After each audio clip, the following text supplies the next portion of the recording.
നീതി കിട്ടിയിട്ട് മതി, ബാക്കി ചായ കുടി എന്നാണ് ക്ലെയിംസ് പറഞ്ഞിരിക്കുന്നത്. അല്ല, അതിപ്പോൾ ഓരോരുത്തർക്കും അവരവരുടേതായിട്ടുള്ള അഭിപ്രായങ്ങൾ പറയാനുള്ള സ്വാതന്ത്ര്യം നമ്മുടെ നാട്ടിലുണ്ട്. ക്ലെമിസ് ബാവ അദ്ദേഹത്തിൻ്റെ അഭിപ്രായം പറഞ്ഞു. ഇപ്പോഴുണ്ടായിട്ടുള്ള സാഹചര്യങ്ങളുടെ സമ്മർദ്ദത്തിലായിരിക്കും അങ്ങനെ പറഞ്ഞതെന്നാണ് ഞങ്ങൾ കരുതുന്നത്. അതൊരു സ്ഥായി ആയിട്ടുള്ള നിലപാടാണ് എന്നാരും തന്നെ കരുതുന്നില്ല. ഇനി ഛത്തീസ്ഗഡിലെ സംഭവത്തെക്കുറിച്ചാണെങ്കിൽ നമ്മൾ അവിടെ ഇതൊരു വിഷയമേ അല്ല. ഛത്തീസ്ഗഡിൽ കോൺഗ്രസോ പ്രതിപക്ഷ പാർട്ടികളോ ഇതൊരു ബഹളം വയ്ക്കുന്നേ ഇല്ല. ഇപ്പം നടക്കുന്നതെല്ലാം കേരളത്തിൽ തദ്ദേശ തെരഞ്ഞെടുപ്പും നിയമസഭാ തെരഞ്ഞെടുപ്പും വരാനുള്ളത് കൊണ്ട് നടക്കുന്ന പ്രചരണമാണ്. നിങ്ങൾ മാധ്യമങ്ങളായാലും UDF ആയാലും LDF ആയാലും എല്ലാവരും ഛത്തീസ്ഗഡിലെ ഈ സംഭവത്തെ മുൻനിർത്തി ഇപ്പോൾ നടത്തുന്നതെല്ലാം രാഷ്ട്രീയ ഉദ്ദേശത്തോടുകൂടി നടത്തുന്ന പ്രചാരവേലയാണ്. 2022 ഇതേ സംഭവം കേരളത്തിൽ നടന്നിട്ടുണ്ട്. കേരളത്തിലെ പോലീസ് കേസെടുത്തിട്ടുണ്ട്. ഇന്ന് ആ കേസ് വിട്ടുപോയി, നിങ്ങൾ മാധ്യമങ്ങളിലെല്ലാം വന്നിട്ടുണ്ട്. 2022 ജാർഖണ്ഡിൽ നിന്ന് ഏതാനും കന്യാസ്ത്രീകൾ മനുഷ്യക്കടത്തുമായി തൃശ്ശൂർ റെയിൽവേ സ്റ്റേഷനിൽ ഇറങ്ങി. അവിടെ അവരെ അറസ്റ്റ് ചെയ്ത് കേസെടുത്ത് കേരള പോലീസാണ്. കേരള പോലീസ് കേസെടുത്തപ്പോൾ ഇവിടെ ഒരു ബഹളം ഉണ്ടായിട്ടില്ല. ഛത്തീസ്ഗഡ് പോലീസ് കേസെടുക്കുമ്പോഴാണ് ഈ ബഹളം എല്ലാം ഉണ്ടാവുന്നത്. നമ്മളൊരു കാര്യം മനസ്സിലാക്കണം, കേരളത്തിലെ സാഹചര്യമല്ല ഛത്തീസ്ഗഡിൽ.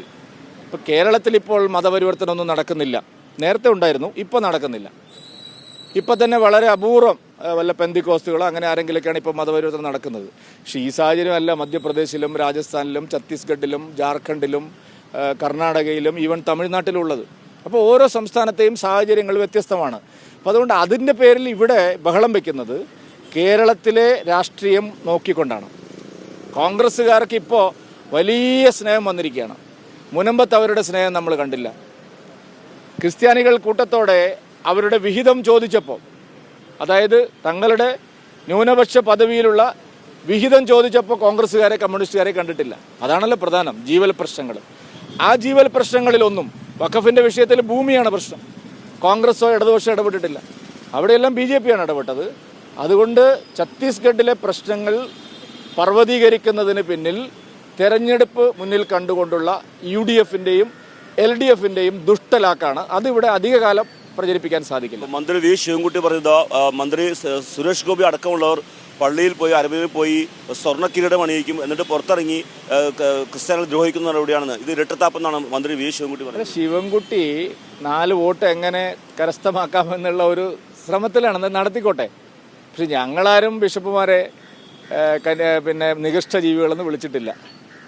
ഞങ്ങളാരും രൂപതയെ അധികം രൂപ തരുന്നവനെയാണ് വാങ്ങുന്നവനെയാണ് അതിരൂപത ഞങ്ങളാരും പറഞ്ഞിട്ടില്ല. അതൊക്കെ പറഞ്ഞ ശിവൻകുട്ടി ഇപ്പോൾ ഒരു ഉളുപ്പുമില്ലാതെ, ഇന്നലെ ശിവൻകുട്ടി സഭാ മേലധ്യക്ഷന്മാരെ എല്ലാം വിമർശിക്കുകയായിരുന്നു. ഇന്ന് ഒരു ഉളുപ്പുമില്ലാതെ ഇപ്പോൾ മുതലെടുക്കാമെന്ന് വിചാരിച്ച് വന്നിരിക്കുകയാണ്. അതിലൊന്നും കാര്യമില്ല. ഇന്നലെ BJP സംസ്ഥാന അധ്യക്ഷൻ പറഞ്ഞൊരു കാര്യം, മനുഷ്യക്കടത്ത് നടന്നിട്ടില്ല, അവിടെ മതപരവും നടന്നിട്ടില്ല, തെറ്റിദ്ധാരണ മൂലമാണ് ഇത്ര ഒരു കേസെടുത്താണ് അദ്ദേഹം ഇന്നലെ പറഞ്ഞത്. പക്ഷേ ഇന്ന് കേസ് വന്നപ്പോൾ ഇപ്പോൾ NIA കോടതിയിലേക്ക് പോകേണ്ട സാഹചര്യം വന്നിരിക്കുകയാണ്. അപ്പോൾ ഈ പറയുന്നതും ഈ ഇപ്പോൾ നടക്കുന്ന തമ്മിൽ വളരെയധികം ഒരു ബന്ധവുമില്ല എന്നല്ലേ? അല്ല, അങ്ങനെയല്ല. അത് നിയമത്തിൻ്റെ വഴിക്കാണ് പോകുന്നത്. ഒരു കാര്യം, നമ്മുടെ രാജ്യത്ത് കേസുകൾ വരുമ്പോൾ ഗ്രീവൻസസ് ഉള്ള ആൾക്കാർ അവർ മേൽക്കോടതിയെ സമീപിച്ച് അതിന് ന്യായമായിട്ടുള്ള ശ്രമം നടത്തും. രാജീവ് ചന്ദ്രശേഖർജി പറഞ്ഞത് ഈ ഒരു പ്രശ്നത്തിൻ്റെ പേരിൽ നിലവിലുള്ള ക്രിസ്ത്യൻ ഹിന്ദു ഐക്യത്തെ തകർക്കരുത് എന്നുള്ള ആത്മാർത്ഥമായിട്ടുള്ള അഭിപ്രായത്തിൻ്റെ അടിസ്ഥാനത്തിലാണ്. അദ്ദേഹത്തിൻ്റെ എല്ലാ ഇടപെടലുകളും നിലവിൽ കേരളത്തിൽ ഒരു സാമുദായിക ഐക്യം ഉണ്ടാവണം എന്നുള്ള ആത്മാർത്ഥമായിട്ടുള്ള അഭിപ്രായത്തിൻ്റെ അടിസ്ഥാനത്തിലാണ്. അതിനെ നിങ്ങൾ വളച്ചൊടിക്കേണ്ട ആവശ്യമില്ല. വേറെ